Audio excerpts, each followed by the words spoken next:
For more resources, visit rymonline.org.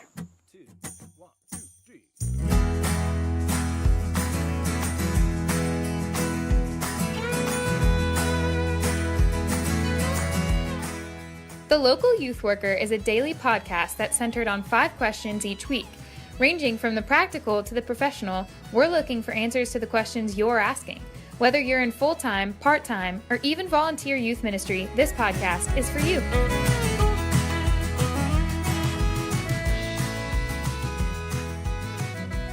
Welcome back, everybody. We've been talking to John Kwasny all this week. John, thanks again for your time and effort with us. We appreciate it and know others will be blessed by it. On Fridays, what we typically do is we talk to people about books. We want to encourage people not only to be lifelong students, but also recommend some good resources or some information about resources.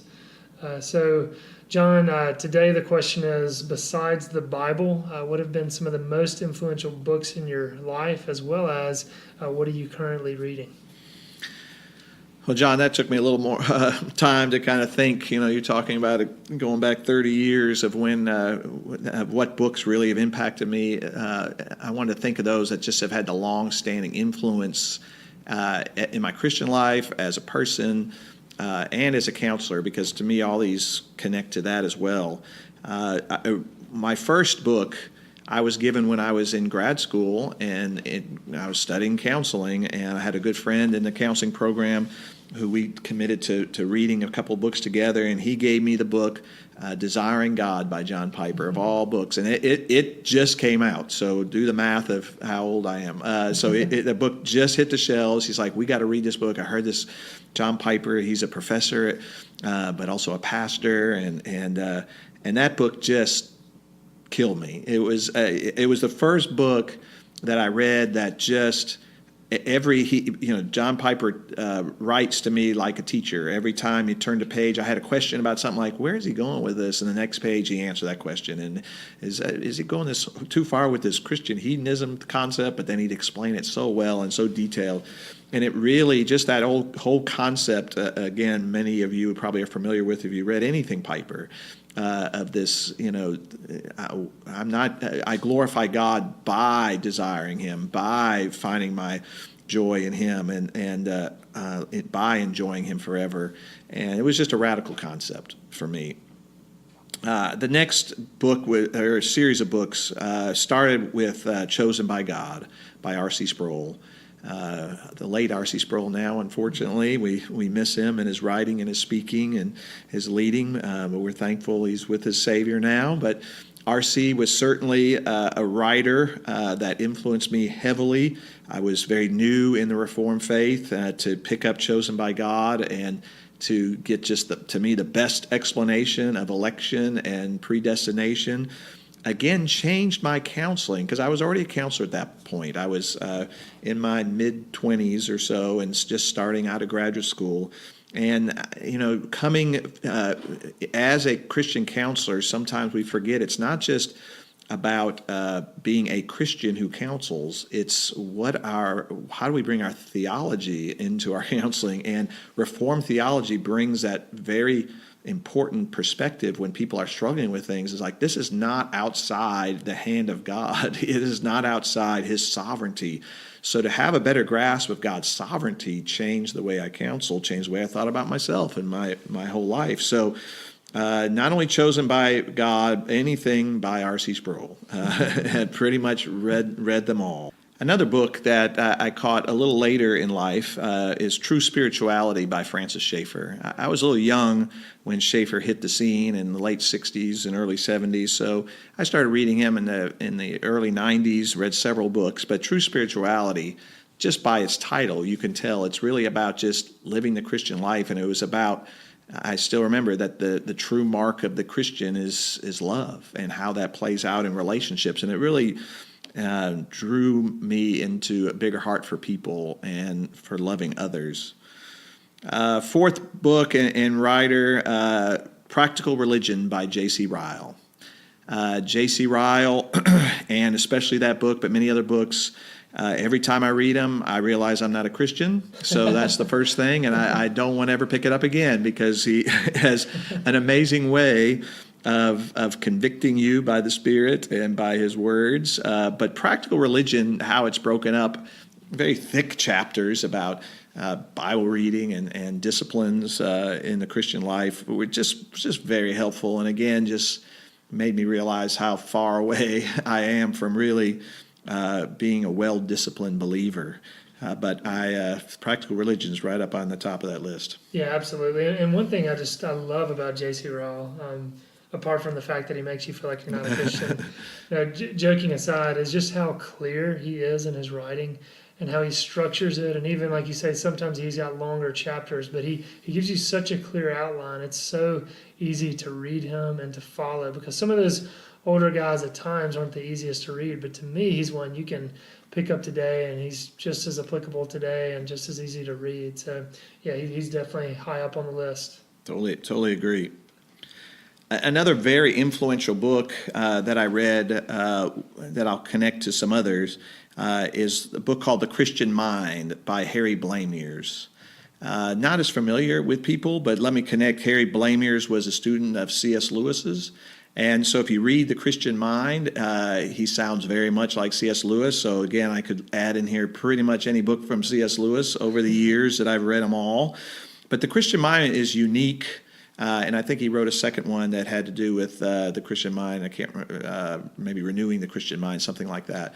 But the Christian mind had a way, even back when it was written in the, I believe, 70s or early 80s, was confronting, he was doing it out of England, but confronting just the secular mind and just how we've all, even as believers, tended to adopt a secular way of thinking and what he called the secular mind.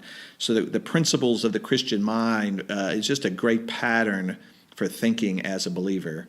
And now that I'm thinking of it, his other book might be the secular mind, but there it is. Yeah, the Christian mind, how a Christian should think. So one good thing about smartphones, right? That's right. Let's look it up. We'll Google it. Then if I had to kind of transition into the later years of trying to grow as a counselor and maybe reading more counseling-related material, there was a book that's more of a manual. I don't even think it's in print anymore, but you might find it. It's called SelfConfrontation by John Broger out of California. And he wrote for years extensively, put this manual together, some real basic practical ways to think as a biblical counselor. To think process, to think principles, and to think about the different problems.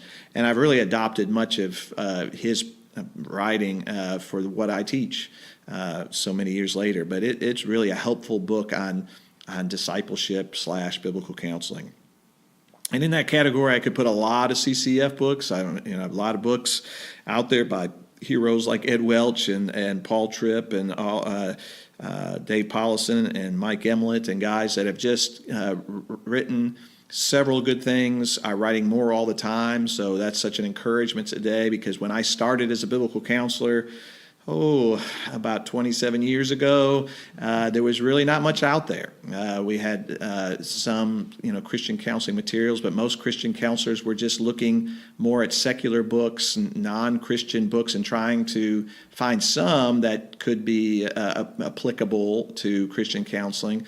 But now we have thinkers in the last 30 years that have really been starting from Scripture and having good, sound wisdom for life that are really helpful reads. And so there's plenty of books like that out there. Yeah, just to give a plug there, many will know, but to check out a lot of those resources, be sure to go to ccef.org. Again, a lot of helpful booklets and books and all sorts of Bible study material, all kinds of stuff. So ccef.org. Well, then you asked me to talk about a book or books I'm reading now. And I could have just started reading books just so I had something for you, some scholarly book I was reading, because the tough part of ministry, as many of you youth workers know, sometimes you're working so hard in preparing lessons and teaching and working in counseling that other than the Bible and your daily devotions, you start realizing, I haven't really read many good books, since seminary, or if you're in seminary, you may be just reading seminary books. But I am reading 2 books right now next to my bed, and I'll start with the fun one first.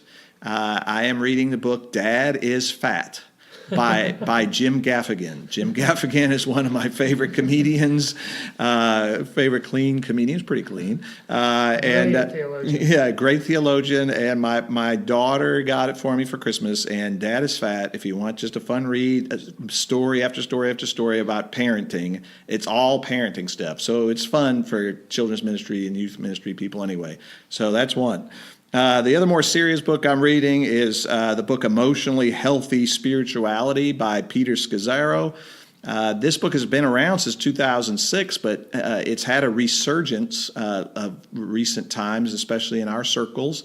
He's written several more books connected to it, even has a whole kind of training on how to become emotionally healthy spiritually. So this is one of those times where I didn't necessarily want to read this book, but people oftentimes around you, and you'll experience it too, ask you, have you read this book? You got to read this book. You got to tell me what you think. And people have been doing that for months. Tell me what you think about it. So many people are talking about it or use quotes from it. And so I won't give you my critique about it now, maybe another time, but I get where he's coming from. I think he is noticing a problem in our spiritual lives, that we are not connecting our discipleship and our walk with the Lord with dealing with our emotional/mental problems. So I appreciate that. I'm not quite sure what his solutions are, or if they're going necessarily down a good biblical line, but I'm trudging through it right now and reading and trying to take notes and learn a little bit from it. So back and forth between that and Dad is Fat, gives me some fun too. Yeah, Dad is Fat. That's a good one to have on the bedside table right. For sure. After a long, hard day to read Jim Gaffigan. Well, John, once again, as I said, thank you for your time. We really appreciate it. I know this is some helpful advice for those who are often doing a lot of counsel and feel like they might be ill-equipped. I know this is some wisdom they could immediately implement. So thanks, John. You're welcome. Thanks so much for tuning in this week to the Local Youth Worker. As always, we hope you've been encouraged and equipped in your call as youth workers. If you take time to rate this podcast on iTunes, it would greatly help us.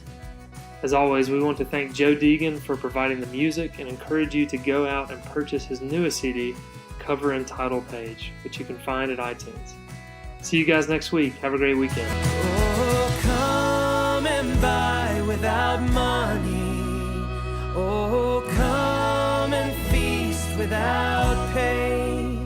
For the King has opened his banquet hall to the beggar, the outcast, and the slave. For the King has opened his banquet hall to the beggar, the outcast, and the slave.